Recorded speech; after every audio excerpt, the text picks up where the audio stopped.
Bulochka bo'lsa-yu yumshoqqina bo'lsa, ichlarini bo'lganingizda shunaqangi vazdushniy bo'lib, issiqqina choylar bilan ichganingizda og'zingizda erib ketsa, hozir turib tayyorlasangiz, iftorgacha albatta ulgurasiz.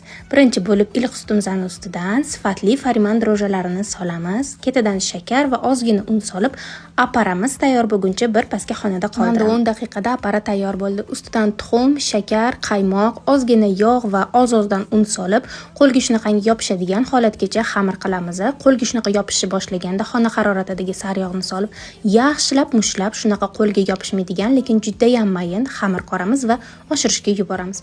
Sifatli dro'ja ishlatsangiz, xamiringiz 20 daqiqada oshib chiqadi. Shunaqangi bo'lachalarga bo'lib, xonada biroz qoldirib, ustiga tuxum sarig'i suramiz va pishirishga jo'natamiz. 15-20 daqiqada bulochkalarimiz pishib chiqadi. Ustidan shunaqa elit firmani mazali, quyuqqina bo'lgan sifatli quyultirilgan sutlardan foydalandim. Ustiga ayamasdan ko'pgina qilib suramiz va xohishga ko'ra ustidan kokos qarindisi sepamiz va dasturxonga tortamiz.